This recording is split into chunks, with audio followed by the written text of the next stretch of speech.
നമ്മുടെ വീടുകളിൽ മാതാപിതാക്കളും മക്കളുമായി എല്ലാ ദിവസവും സംസാരിക്കാറുണ്ടോ? കുട്ടികൾ സ്കൂൾ വിട്ട് വന്ന ശേഷം അവരോട് വിശേഷങ്ങൾ ചോദിക്കാറുണ്ടോ? മക്കളെ എപ്പോഴെങ്കിലും നെഞ്ചോട് ചേർത്ത് പിടിക്കാറുണ്ടോ? അവർക്ക് കുറേ കാര്യങ്ങൾ പറയാനുണ്ടെന്നേ. അവരുടെ പഠനം, സൗഹൃദങ്ങൾ, സങ്കടങ്ങൾ, സന്തോഷം, അങ്ങനെ പലതും പങ്കുവെക്കാനുണ്ട്. പക്ഷേ ഇതൊക്കെ കേൾക്കാൻ അച്ഛനമ്മമാർക്ക് എവിടെയാണല്ലേ സമയം? ഒന്ന് സ്നേഹിക്കാൻ പോലും നേരമില്ല പലർക്കും. പകരം നിങ്ങളുടെ കുട്ടികളെ സ്നേഹിക്കാനും കേൾക്കാനുമെല്ലാം ഇവിടെ കുറേ ആളുകളുണ്ട് കേട്ടോ.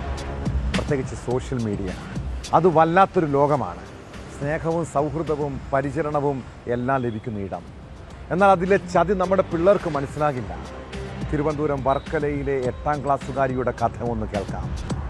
അതോടൊപ്പം തൃശ്ശൂർ മുണ്ടൂരിലെ തങ്കമണിയെ മകളും കാമുകനും ചേർന്ന് കൊലപ്പെടുത്തിയ കേസിൽ പുറത്തുവരുന്ന ഞെട്ടിപ്പിക്കുന്ന വിവരങ്ങളും വിശദമായി പരിശോധിക്കുകയാണ് പോലീസ് പട്രോൾ. സ്വാഗതം.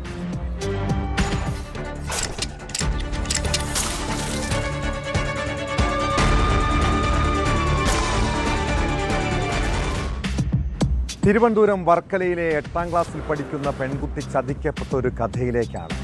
നമ്മുടെ പല വീടുകളിലും കൗമാരക്കാരായ മക്കളുണ്ടാകും. സാധിക്കുന്നവർ ഈ വാർത്ത കുട്ടികളെ അറിയിക്കണം കേട്ടോ. കാരണം സോഷ്യൽ മീഡിയയിലെ ചതി പുതിയ തലമുറ തിരിച്ചറിയുന്നില്ല. വർക്കല സ്വദേശിനിയായ 14-കാരി ഇൻസ്റ്റഗ്രാമിലൂടെയാണ് അയാളെ പരിചയപ്പെട്ടത്. പിന്നെ ചാറ്റിംഗ് ആയി പ്രണയമായി. കഴിഞ്ഞ ദിവസം 26-കാരനായ ബിനു പെൺകുട്ടിയെ പ്രണയം നടിച്ച് വിനോദയാത്രയ്ക്ക് കൊണ്ടുപോയി. ഇവിടെ നാട്ടിലൊന്നുമല്ല, അങ്ങ് ഗോവയിലേക്ക്. മകളെ കാണാതായതോടെ കുടുംബം പോലീസിൽ പരാതിപ്പെട്ടു. അങ്ങനെയാണ് സോഷ്യൽ മീഡിയയിലെ പ്രണയക്കേണി പുറത്തറിഞ്ഞത്. കേസിൽ തുമ്പോട് സ്വദേശി ബിനുവിനെ പോലീസ് അറസ്റ്റ് ചെയ്തു. ഗോവയിലെത്തിച്ച് ഇയാൾ പെൺകുട്ടിയെ ലൈംഗികമായി ചൂഷണം ചെയ്തെന്നാണ് പോലീസ് നൽകുന്ന വിവരം.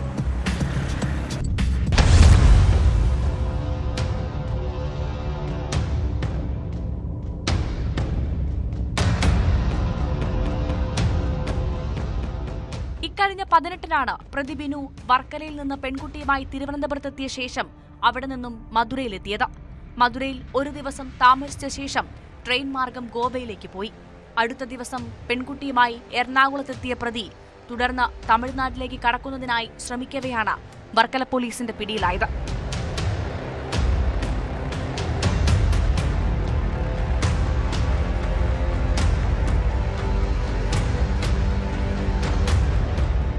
പെൺകുട്ടിയെ കാണാതായ ദിവസം തന്നെ രക്ഷിതാക്കളുടെ പരാതി പോലീസിന് ലഭിച്ചിരുന്നു.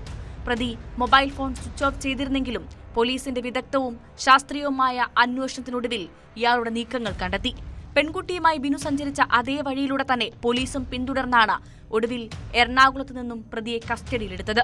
പെൺകുട്ടിയെ മധുരയിലും ഗോവയിലും എത്തിച്ച നിരവധി പ്രാവശ്യം പീഡനത്തിനിരയാക്കിയതായി പോലീസ് പ്രതിയോട് സമ്മതിച്ചു. പെൺകുട്ടിയെയും പ്രതിയെയും വൈദ്യപരിശോധനയ്ക്ക് വിധേയമാക്കി. പോക്സോ വകുപ്പ് ചുമത്തിയാണ് ബിനുവിനെ അറസ്റ്റ് ചെയ്തത്. കോടതിയിൽ ഹാജരാക്കിയ പ്രതിയെ റിമാൻഡ് ചെയ്തു.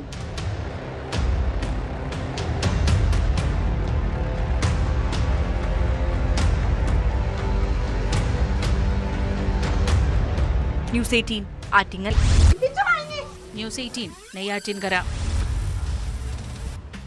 തൃശ്ശൂർ മുണ്ടൂരിൽ തങ്കമണി എന്ന വയോധികയെ മകളും കാമുകനും ചേർന്ന് കൊലപ്പെടുത്തിയത് അവിഹിത ബന്ധം പുറത്തറിയാതിരിക്കാനാണ്. ഇരുവരും തമ്മിലുള്ള വഴിവിട്ട സൗഹൃദം അമ്മ അറിഞ്ഞതും ഇത് ചോദ്യം ചെയ്തതും പകയ്ക്ക് കാരണമായിരിക്കാമെന്നാണ് നിഗമനം. 3 വർഷം മുൻപാണ് സന്ധ്യയുമായി നിതിൻ അടുപ്പത്തിലായത്. പിന്നീട് വിദേശത്തേക്ക് പോയ യുവാവ് നാട്ടിൽ തിരിച്ചെത്തിയതോടെ ഇരുവരും തമ്മിലുള്ള ബന്ധം വീണ്ടും തുടർന്നു. സ്വന്തം അമ്മയെ കൊലപ്പെടുത്തിയ ശേഷം യാതൊരു കുറ്റബോധവും ഇല്ലാതെ സന്ധ്യ നേരെ പോയത് ജിമ്മിലേക്കാണ്.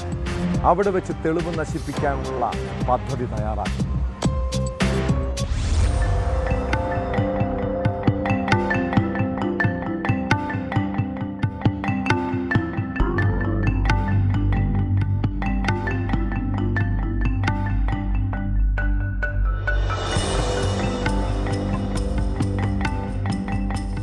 മുണ്ടൂരിലെ തങ്കമണിയുടെ മരണം സ്വാഭാവികമെന്ന് വരുത്തി തീർക്കാൻ മകൾ നടത്തിയ നീക്കങ്ങൾ അതിനാടകീയമാണ്. സ്വാഭാവിക മരണമെന്ന് പോലീസ് ആദ്യം സംശയിച്ചെങ്കിലും മൃതദേഹത്തിൽ ആഭരണങ്ങളില്ലാതിരുന്നത് കേസിന്റെ ഗതി മാറ്റി. നിതിനും സന്ധ്യയും തമ്മിൽ അടുപ്പമുണ്ടായിരുന്നുവെന്നും നിതിനെ സാമ്പത്തികമായി സഹായിക്കാൻ അമ്മയുടെ ആഭരണങ്ങൾ കൈക്കലാക്കാൻ ശ്രമിച്ചതാണ് കൊലയിൽ കലാശിച്ചതെന്നുമാണ് പോലീസ് നിഗമനം. ആഭരണങ്ങൾ നൽകാൻ തങ്കമണി വിസമ്മതിച്ചപ്പോൾ ഇരുവരും തമ്മിൽ വഴക്കായി. പിടിവലിക്കിടെ സന്ധ്യ തങ്കമണിയുടെ കഴുത്തിൽ കുത്തിപ്പിടിച്ച് തള്ളിയിട്ടു. തലയിടിച്ചു വീണാണ് തങ്കമണി മരിച്ചതെന്നും സന്ധ്യയുടെ മൊഴിയിലുണ്ട്. എന്നാൽ ഇരുവരും തമ്മിലുള്ള വഴിവിട്ട സൗഹൃദം അമ്മ അറിഞ്ഞതും ഇത് ചോദ്യം ചെയ്തതും പകയ്ക്ക് കാരണമായിരിക്കാമെന്നും പോലീസ് സംശയിക്കുന്നുണ്ട്.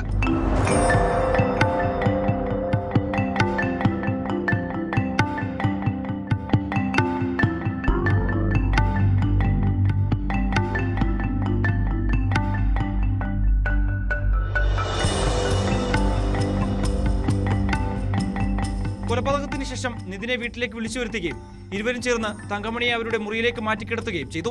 സന്ധ്യ വൈകിട്ട് ജിമ്മിൽ പോയി രാത്രിയോടെ വീട്ടിൽ തിരിച്ചെത്തി. ഇതിനിടയിൽ നിതിൻ മുണ്ടൂരിലെ സ്വകാര്യ പണമിടപാട് സ്ഥാപനത്തിൽ സ്വർണം പണയം വെച്ച് തിരിച്ചെത്തി. ഇരുവരും ചേർന്ന് രാത്രി ഏറെ വൈകി തങ്കമണിയുടെ മൃതദേഹം വീടിന് പിറകിലൂടെ പറമ്പിലേക്കുള്ള വഴിയിൽ കൊണ്ടുവന്നിടുകയായിരുന്നുവെന്നും പോലീസ് പറയുന്നു. ഞായറാഴ്ച രാവിലെ 6 മണിക്ക് നിതിൻ തന്നെ നാട്ടുകാരെ വിളിച്ച് തങ്കമണിയുടെ മൃതദേഹം പറമ്പിലെ വഴിയിൽ കിടക്കുന്ന വിവരം അറിയിച്ചു. തുടർന്ന് ഇയാൾ ശബരിമലയ്ക്ക് പോയി. മുഖത്ത് ചെറിയ മുറിവിന്റെ പാടുകൾ ഉണ്ടായിരുന്നെങ്കിലും അത് വീഴ്ചയിൽ സംഭവിച്ചതാകാമെന്നായിരുന്നു പോലീസിന്റെ പ്രാഥമിക നിഗമനം. എന്നാൽ ആഭരണങ്ങൾ കാണാതായത് സംശയത്തിന് വഴിവെച്ചു. മാത്രവുമല്ല, ചെവിയിലടക്കം ചോരപ്പാടുകൾ ഉണ്ടായിരുന്നു. പോസ്റ്റ്മോർട്ടത്തിൽ തങ്കമണിയുടെ കഴുത്തിലെ 2 എല്ലുകൾ പൊട്ടിയതായി കണ്ടെത്തിയതിനെ തുടർന്ന് പോലീസ് നടത്തിയ അന്വേഷണത്തിലാണ് സംഭവം കൊലപാതകമെന്ന് തെളിഞ്ഞത്.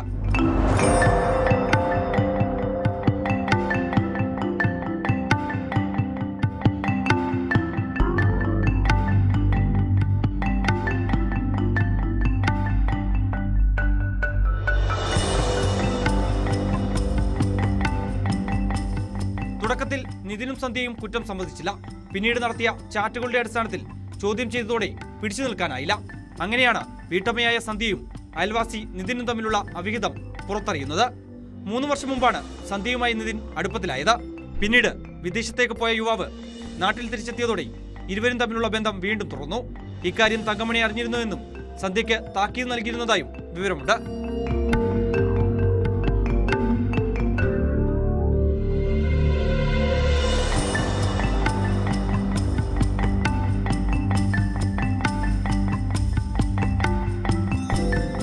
ന്യൂസ് 18 തൃശൂർ. ദൈവവിശ്വാസത്തിലും നന്മയിലും മക്കൾ വളരുന്നതിനാണ് അവരെ മതപഠന കേന്ദ്രങ്ങളിൽ പറഞ്ഞയക്കുന്നത്. എന്നാൽ അവിടെ നിന്ന് നേരിടേണ്ടി വരുന്ന ദുരനുഭവങ്ങളും മുറിവുകളും കുട്ടികളുടെ വിശ്വാസത്തെ പോലും ബാധിക്കാം. പ്രത്യേകിച്ച് കുട്ടികൾക്ക് നന്മയും വിശുദ്ധിയും ഒക്കെ പറഞ്ഞു കൊടുക്കേണ്ടവർ തന്നെ വേട്ടക്കാരായാലോ. വയനാട് തിരുനെല്ലിയിൽ 11 വയസ്സുകാരിക്ക് നേരെ ലൈംഗികാതിക്രമം നടത്തിയത് മദ്രസ അധ്യാപകനാണ്. ഭയം കാരണം പെൺകുട്ടി പീഡനത്തെക്കുറിച്ച് ആദ്യം ആരോടും പറഞ്ഞില്ല. പിന്നീട് കൗൺസിലിങ്ങിലാണ് സംഭവം പുറം ലോകം അറിയുന്നത്. കേസിൽ കാരക്കാമല സ്വദേശി മുഹമ്മദ് ഷഫീഖിനെ തിരുനെല്ലി പോലീസ് അറസ്റ്റ് ചെയ്തു. ഇയാൾക്കെതിരെ നേരത്തെയും സമാനമായ ലൈംഗികാതിക്രമ പരാതികൾ ഉയർന്നിരുന്നു.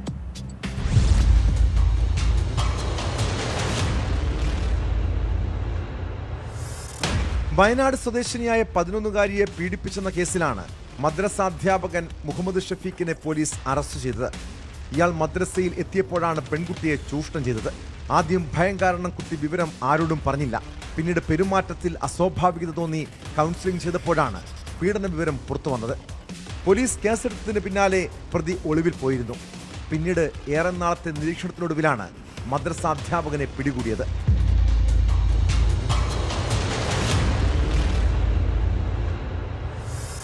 കേസിനെക്കുറിച്ചുള്ള കൂടുതൽ വിവരങ്ങൾ പോലീസ് ഔദ്യോഗികമായി പുറത്തുവിട്ടിട്ടില്ല. ഇയാൾക്കെതിരെ നേരത്തെയും സമാനമായ ലൈംഗികാതിക്രമ പരാതികൾ ഉയർന്നിരുന്നു. വിശദമായ അന്വേഷണത്തിനൊടുവിലാണ് ഇയാൾ പിടിയിലായതെന്ന് പോലീസ് വ്യക്തമാക്കി. കോടതിയിൽ ഹാജരാക്കിയ പ്രതിയെ റിമാൻഡ് ചെയ്തു.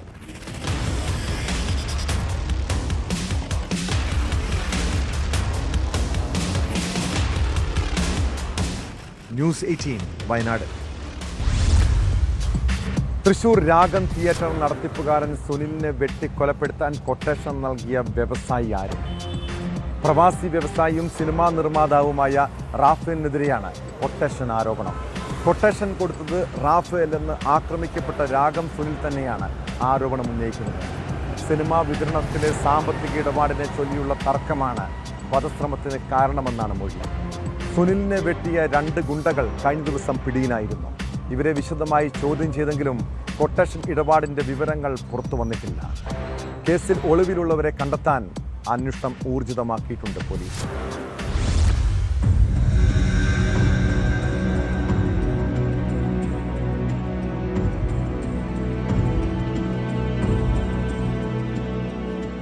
തൃശൂർ രാഗം തിയേറ്ററിന്റെ നടത്തിപ്പുകാരൻ സുനിലിനെ വെട്ടിക്കൊലപ്പെടുത്താൻ കൊട്ടേഷൻ നൽകിയത് പ്രവാസി വ്യവസായിയും സിനിമാ നിർമ്മാതാവുമായ റാഫേൽ എന്നാണ് ആരോപണം. ആക്രമിക്കപ്പെട്ട സുനിൽ തന്നെയാണ് പരാതി ഉന്നയിക്കുന്നത്. തന്നെ വെട്ടിക്കൊല്ലാൻ സിജോയ്ക്ക് കൊട്ടേഷൻ നൽകിയത് റാഫേലാണെന്ന് സുനിൽ പറയുന്നു. സിനിമാ വിതരണത്തിലെ സാമ്പത്തിക ഇടപാടിനെ ചൊല്ലി റാഫേലുമായി തർക്കമുണ്ടായിരുന്നു. 1 വർഷം മുമ്പ് സിജോ ഭീഷണിപ്പെടുത്തിയത് റാഫേൽ പറഞ്ഞിട്ടാണ്. സിജോയും റാഫേലും 1 വർഷം മുമ്പത്തെ കേസിൽ കൂട്ടുപ്രതികളാണ്. സുനിലിനെ വെട്ടിയ കേസിൽ റിമാൻഡിലാണ് സിജോ. ഇരിങ്ങാലക്കുട മാസ് തിയേറ്റർ ഉടമയാണ് റാഫേൽ പോഴോലിപ്പറമ്പിൽ.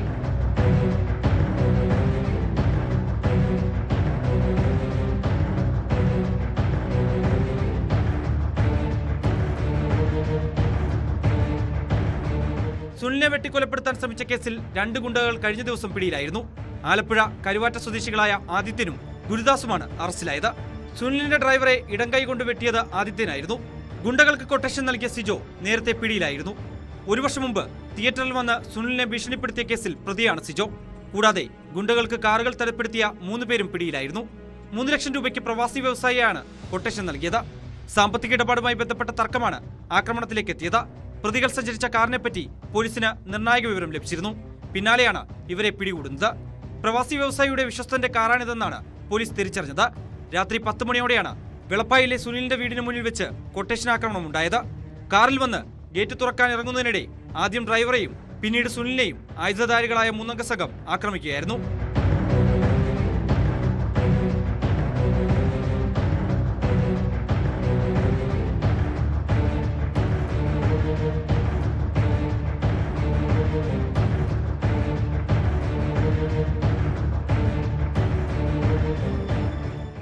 തൃശൂർ.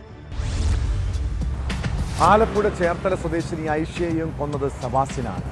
ഇക്കാര്യം പോലീസ് ഉറപ്പിക്കുമ്പോഴും എവിടെയാണ് മൃതദേഹം കുഴിച്ചിട്ടതെന്ന് കണ്ടെത്താനാകാത്തത് തിരിച്ചടിയായിരിക്കുന്നു.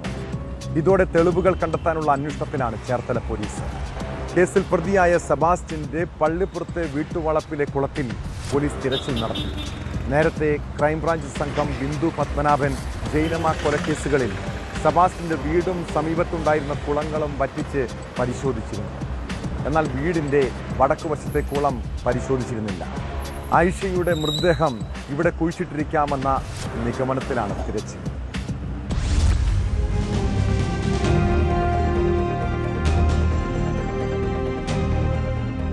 ഐഷ കൊലക്കേസിൽ അന്വേഷണം നടത്തുന്ന ചേർത്തല SHO ലൈസാദ് മുഹമ്മദിന്റെ നേതൃത്വത്തിലായിരുന്നു പരിശോധന. സെബാസ്റ്റ്യന്റെ പള്ളിപ്പുറത്തെ വീടിന് വടക്ക് വശത്തുള്ള കുളം മണ്ണുമാന്തി യന്ത്രം ഉപയോഗിച്ച് ചെളിയും മണ്ണും നീക്കി തിരച്ചിൽ നടത്തി. ഈ കുളത്തിൽ സെബാസ്റ്റ്യൻ ആഫ്രിക്കൻ മുഷി ഉൾപ്പെടെയുള്ള മത്സ്യങ്ങൾ വളർത്തുകയായിരുന്നു. മണ്ണുമാന്തി യന്ത്രം കൊണ്ടുള്ള തിരച്ചിലിൽ കാര്യമായ തെളിവുകളൊന്നും കണ്ടെത്താൻ കഴിഞ്ഞിട്ടില്ല. കുളത്തിൽ വളർത്തിയിരുന്ന മത്സ്യങ്ങൾ മൃതദേഹാവശിഷ്ടങ്ങൾ ഭക്ഷിച്ചിരിക്കാനുള്ള സാധ്യതയും അന്വേഷണ സംഘം തള്ളുന്നില്ല. അതിനാകാം മനുഷ്യമാംസം ഉൾപ്പെടെ കഴിക്കുന്ന ആഫ്രിക്കൻ മുഷിയെ സെബാസ്റ്റ്യൻ വളർത്തിയെന്നതിലും സംശയമുണ്ട്.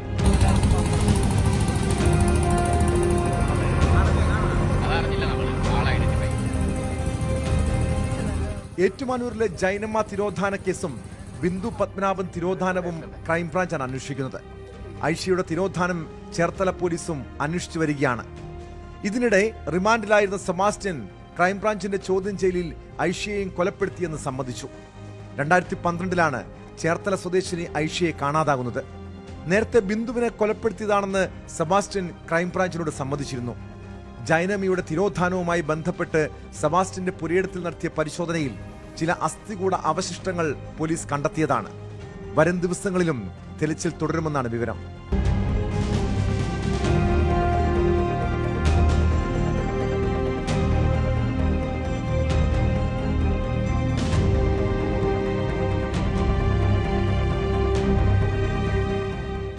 ന്യൂസ് 18 ആലപ്പുഴ. കണ്ണൂർ പാലത്തായി പീഡനക്കേസിൽ BJP നേതാവും അധ്യാപകനുമായ പത്മരാജനെ കുടുക്കിയതാണോ? കോടതി പ്രതിക്ക് ജീവപര്യന്തം തടവ് ശിക്ഷ വിധിച്ചതിന് പിന്നാലെ സോഷ്യൽ മീഡിയയിൽ വലിയ ആരോപണ പ്രത്യാരോപണങ്ങൾ നടക്കുന്നുണ്ട്. പോക്സോ വകുപ്പ് ദുരുപയോഗം ചെയ്തെന്നും അധ്യാപകനെതിരെ ഉന്നയിച്ച ആരോപണങ്ങൾ പലതും തെറ്റാണെന്നും പറഞ്ഞ് രംഗത്തെത്തിയിരിക്കുന്നത് റിട്ടയർഡ് DYSP റഹീമാണ്. ഫേസ്ബുക്ക് വഴിയാണ് റഹീം അന്വേഷണ ഉദ്യോഗസ്ഥനായിരുന്ന TK രത്നകുമാറിനെതിരെ ഗുരുതര ആരോപണം ഉന്നയിച്ചിരിക്കുന്നത്. കുറ്റപത്രത്തിലെ ന്യൂനതകൾ അക്കമിട്ട് നിരത്തിയാണ് റഹീമിന്റെ പോസ്റ്റ്. കുട്ടി പീഡനത്തിനിരയായി എന്ന് പറയുന്ന ദിവസം അധ്യാപകൻ സ്കൂളിൽ ഉണ്ടായിരുന്നില്ലെന്നും റഹീം പറയുന്നു.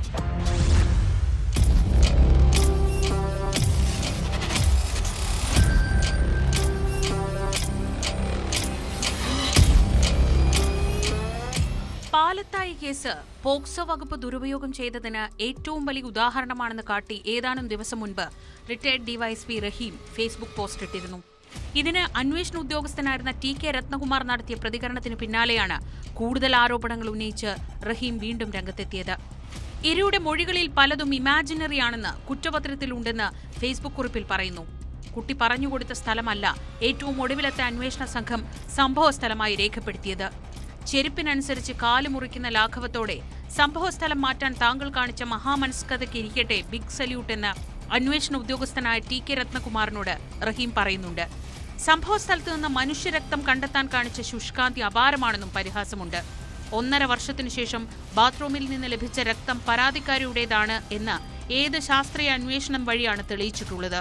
കൂടുതൽ രക്തം കണ്ടെത്തിയിരുന്നെങ്കിൽ അത് ആരുടേതാണെന്ന് തെളിയിക്കാൻ കഴിയുമായിരുന്നു. അതൊഴിവാക്കാനല്ലേ അളവ് കുറച്ചു കാണിച്ചതെന്നും കുറിപ്പിൽ ചോദിക്കുന്നു.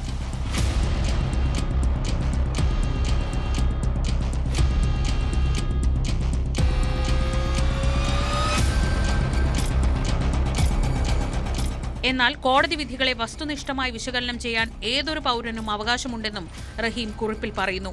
റഹീമിനെതിരെ കഴിഞ്ഞ ദിവസം മുൻ ACP TK രത്നകുമാർ രംഗത്തെത്തിയിരുന്നു.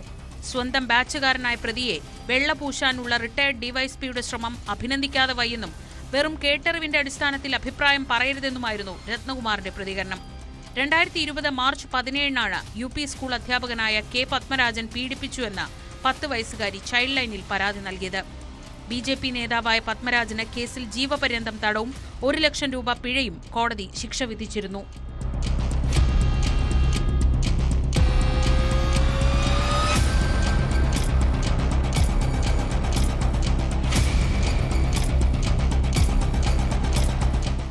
ന്യൂസ് 18 കണ്ണൂർ. കാസർഗോഡ് പോക്സോ കേസിൽ അറസ്റ്റിലായ റിമാൻഡ് പ്രതി മുബഷീറിന് എന്താണ് സംഭവിച്ചത്? സ്പെഷ്യൽ സബ് ജയിലിൽ റിമാൻഡിൽ കഴിയുകയായിരുന്ന മുബഷീറിനെ ശാരീരിക അവശതകളെ തുടർന്ന് രാവിലെ ആശുപത്രിയിൽ എത്തിക്കുന്നു. പിന്നീട് വീട്ടുകാരറിഞ്ഞത് ദേളി സ്വദേശിയായ യുവാവിന്റെ മരണവാർത്ത. സംഭവത്തിൽ ദുരൂഹത ആരോപിച്ച് കുടുംബം രംഗത്തെത്തി. ജയിലിൽ വെച്ച് മുബഷീറിന് മർദ്ദനമേറ്റെന്നും അതാണ് മരണകാരണമെന്നുമാണ് ആരോപണം. പോസ്റ്റ്മോർട്ടം റിപ്പോർട്ട് ലഭിച്ചാൽ സംഭവത്തിൽ വ്യക്തത വരുമെന്നാണ് നിഗമനം. യുവാവിന്റെ മരണത്തിൽ കാസർഗോഡ് ടൗൺ പോലീസ് കേസെടുത്ത് അന്വേഷണം തുടങ്ങി.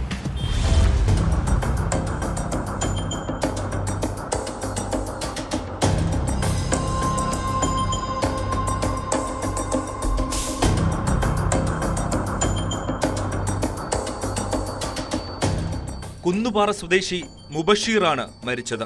3 ആഴ്ച മുൻപ് പോക്സോ കേസിൽ അറസ്റ്റിലായാണ് കാസർഗോഡ് സബ് ജയിലിൽ എത്തിച്ചത്.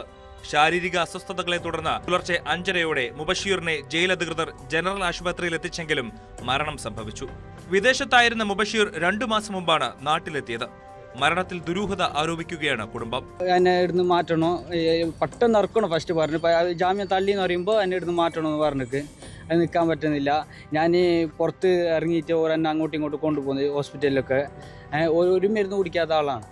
പല മരുന്നും കൊടുത്തിട്ട് ഇപ്പോൾ എന്നെ ഭ്രാന്തനാക്കിയതാ. ഒരു മർദ്ദിച്ചെന്ന് പറഞ്ഞ് അതിൻ്റെ മൊത്തത്തിൽ മർദ്ദിക്കുന്നുണ്ട്. എനിക്ക് ഇവിടെ നിൽക്കാൻ പറ്റുന്നില്ല എന്നവർ പറഞ്ഞത്. കഴിഞ്ഞ ദിവസം സബ് ജയിലിലെത്തി കുടുംബം മുബഷീറിനെ കണ്ടിരുന്നു. ജയിലിനകത്ത് മർദ്ദനമേൽക്കേണ്ടി വന്നുവെന്ന് മുബഷീർ പറഞ്ഞുവെന്നാണ് ബന്ധുക്കളുടെ ആരോപണം. ഞങ്ങൾക്ക് സംശയമുണ്ട്, ബലമായ സംശയമുണ്ട്. അവൻ്റെ അനിയൻ വന്നിട്ട് ചോദിച്ചു, അവനോട് കാര്യങ്ങളൊക്കെ ചോദിച്ചപ്പോൾ ഉമ്മാനോടും അനിയനോട് പറഞ്ഞ് പിന്നെ എന്നെ കുറേ ബുദ്ധിമുട്ടിക്കുന്നുണ്ട്, ഇവിടെ എന്നെ പെട്ടെന്ന് ഇറക്കണം എന്ന് പറഞ്ഞിട്ട് കരഞ്ഞു. വിദഗ്ധ സംഘത്തിന്റെ നേതൃത്വത്തിൽ പോസ്റ്റ്മോർട്ടം നടത്തി ദുരൂഹത നീക്കണമെന്ന് NA നെല്ലിക്കുന്ന് MLA. അപ്പോൾ നമുക്കിവിടെ ഫോറൻസിക് സർജൻ കാസർഗോഡ് ജനറൽ ആശുപത്രിയിലുണ്ട്. അപ്പോൾ നമുക്ക് ഇവിടുന്ന് പോസ്റ്റ്മോർട്ടം ചെയ്യാം. പക്ഷേ ഈ ഒരു പ്രത്യേക കേസിൽ ഇവിടെ നിന്ന് പോസ്റ്റ്മോർട്ടം ചെയ്താൽ പോരാ. ഇവിടുന്ന് വീഡിയോഗ്രാഫിയൊക്കെ നടത്തി പെരിയാരത്തേക്ക് കൊണ്ടുപോകും. അവിടെ ഒരു വിദഗ്ധ സംഘം 4-5 ഡോക്ടർമാരുടെ സംഘം, ഒരു ടീം പോസ്റ്റ്മോർട്ടം നടത്തും. അപ്പോൾ അതിൻ്റെ റിപ്പോർട്ടൊക്കെ നമുക്ക് കാത്തിരിക്കണം. ഇതിൽ എന്തെങ്കിലും ദുരൂഹതകളുണ്ടെങ്കിൽ അത് പുറത്തു കൊണ്ടുവരണം. മുബഷീറിന്റെ മരണത്തിൽ കാസർഗോഡ് ടൗൺ പോലീസ് കേസെടുത്തു.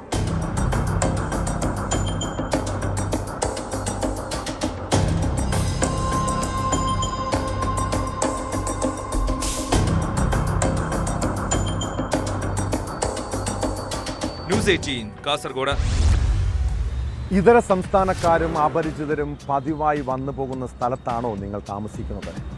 എങ്കിൽ സൂക്ഷിക്കണം. കാരണം പകൽ സമയങ്ങളിൽ പല വേഷങ്ങളിലെത്തി വീടും പരിസരവും നോട്ടമിട്ട് വെച്ച് രാത്രിയിൽ കവർച്ചയ്ക്കിറങ്ങുന്ന നിരവധി സംഘങ്ങളുണ്ട് നമ്മുടെ നാട്ടിൽ.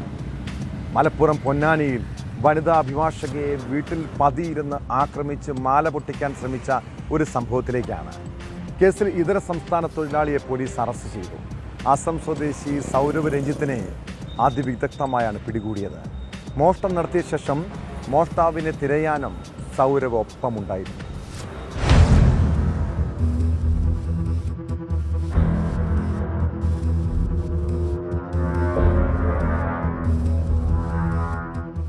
പൊന്നാനി കോൺവെന്റിന് സമീപം കഴിഞ്ഞ 29 രാത്രിയിലാണ് സംഭവം. കോൺവെന്റിനടുത്ത് താമസിക്കുന്ന ധനലക്ഷ്മി എന്ന അഭിഭാഷകയാണ് ഇരുട്ടിന്റെ മറവിൽ പതിയിരുന്ന് ആക്രമിച്ച് മാല പൊട്ടിക്കാൻ ശ്രമിച്ചത്.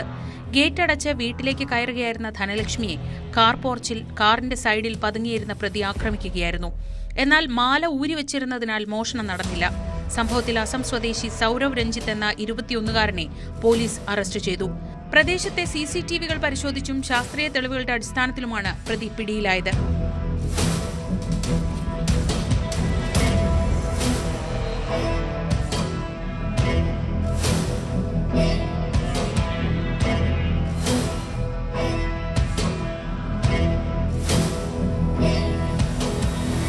പരാതിക്കാരിയായ അഭിഭാഷകയുടെ വീട്ടിലും പരിസരത്തും നിത്യസന്ദർശകനായിരുന്നു പ്രതി സൗരവ് എന്ന് പോലീസ് പറയുന്നു. വീടിനോട് ചേർന്നുള്ള ഹോട്ടലിൽ ജോലിക്കാരനായ പ്രതി അന്ന് അവധിയെടുത്താണ് മോഷണത്തിനിറങ്ങിയത്. തന്നെ ആരും സംശയിക്കാതിരിക്കാൻ മോഷ്ടാവിനായി പ്രദേശത്ത് നാട്ടുകാർ തെരച്ചിൽ നടത്തുമ്പോൾ സൗരവും ഒപ്പം കൂടി. Ponnani police inspector S. അഷ്റഫിന്റെ നേതൃത്വത്തിൽ SI Bibin CV, Shijimon, ASI Elizabeth, senior civil police ഓഫീസർമാരായ Nasar, S. Prasanth Kumar, civil police officer Soumya എന്നിവരടങ്ങിയ സംഘമാണ് പ്രതിയെ അറസ്റ്റ് ചെയ്തത്. പൊന്നാനി കോടതിയിൽ ഹാജരാക്കിയ പ്രതിയെ സബ് ജയിലിലേക്ക് റിമാൻഡ് ചെയ്തു.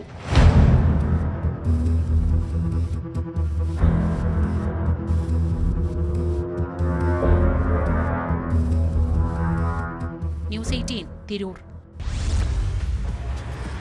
ഹൈടെക് കള്ളൻ ബണ്ടി ചോർ വർഷങ്ങൾക്ക് ശേഷം എന്തിനാണ് കേരളത്തിലെത്തിയിരിക്കുന്നത്? കഴിഞ്ഞ ദിവസം കൊച്ചിയിൽ, ഇപ്പോൾ തിരുവനന്തപുരത്തും. സംശയം തോന്നി എറണാകുളം റെയിൽവേ സ്റ്റേഷനിൽ വെച്ച് പോലീസ് ഇയാളെ കസ്റ്റഡിയിലെടുത്തെങ്കിലും പിന്നീട് വിട്ടയച്ചിരുന്നു.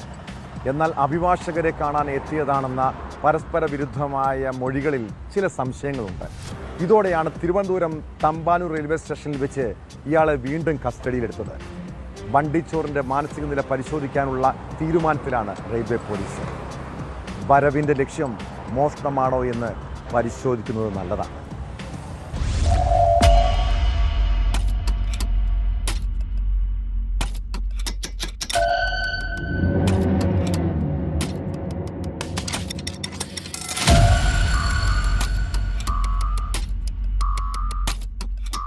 വിവിധ സംസ്ഥാനങ്ങളിലെ 700-ലധികം കവർച്ചാ കേസുകളിൽ പ്രതിയാണ് ബണ്ടിച്ചോർ. കേരളത്തിൽ ബണ്ടിച്ചോറിനെതിരെ 3 കേസുകളാണ് ഉണ്ടായിരുന്നത്. ഇതിൽ 2013-ലെ മോഷണ കേസിൽ ബണ്ടിച്ചോർ ജയിൽ ശിക്ഷ അനുഭവിച്ചു. 2023-ലാണ് ബണ്ടിച്ചോർ ശിക്ഷ അനുഭവിച്ച് പുറത്തിറങ്ങിയത്. പിന്നീട് ഡൽഹിയിൽ വെച്ച് UP പോലീസ് ഇയാളെ പിടികൂടിയിരുന്നു. കഴിഞ്ഞ ദിവസം ബണ്ടിച്ചോറിനെ കൊച്ചി പോലീസ് കസ്റ്റഡിയിലെടുത്ത് വിട്ടയച്ചിരുന്നു. ഇതിന് പിന്നാലെ തിരുവനന്തപുരത്ത് എത്തിയപ്പോഴാണ് റെയിൽവേ പോലീസ് കസ്റ്റഡിയിലെടുത്തത്. ചൊവ്വാഴ്ച രാവിലെ തിരുവനന്തപുരത്ത് എത്തിയെന്നാണ് ബണ്ടിച്ചോർ പോലീസിനോട് പറഞ്ഞത്. പേരൂർക്കട പോലീസ് സ്റ്റേഷനിൽ ഒരു മോഷണ കേസുണ്ടായിരുന്നു. ഇതിൽ പിടിയിലായപ്പോൾ കൈവശം 22,000 രൂപയാണ് ഉണ്ടായിരുന്നത്. കേസ് കഴിഞ്ഞ സാഹചര്യത്തിൽ വഞ്ചിയൂർ കോടതിയിൽ നിന്ന് ഈ തുക തിരികെ ലഭിക്കുന്നതിന് അഭിഭാഷകനായ മുകേഷിനെ കണ്ടുവെന്നാണ് ബണ്ടിച്ചോർ പറഞ്ഞത്.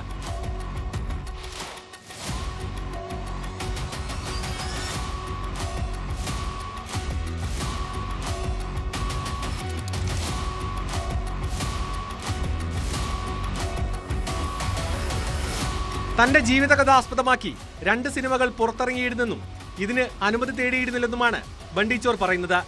അഭിഭാഷകരുമായി സംസാരിച്ച് നിയമപരമായി മുന്നോട്ട് പോകാനാണ് തിരുവനന്തപുരത്ത് എത്തിയതെന്നും ഇയാൾ ആദ്യം മൊഴി നൽകി. എന്നാൽ പിന്നീട് വിശദമായി ചോദ്യം ചെയ്തപ്പോൾ മറ്റു പല കാരണങ്ങളാണ് ബണ്ടി പറഞ്ഞത്. ഈ സാഹചര്യത്തിലാണ് മാനസിക നില പരിശോധിക്കാൻ അന്വേഷണ സംഘം തീരുമാനിച്ചത്. ബണ്ടിച്ചോർ പറയുന്ന കാര്യങ്ങളുടെ വസ്തുത പോലീസ് പരിശോധിച്ചു വരികയാണ്. മാനസിക നില പരിശോധിച്ച ശേഷമാകും ഇയാളെ വിട്ടയക്കുന്നതിൽ തീരുമാനമെടുക്കുക. ബണ്ടിച്ചോർ കേരളത്തിൽ തുടരുന്നിടത്തോളം സമയം നിരീക്ഷണമുണ്ടാകുമെന്നാണ് പോലീസ് വ്യക്തമാക്കുന്നത്.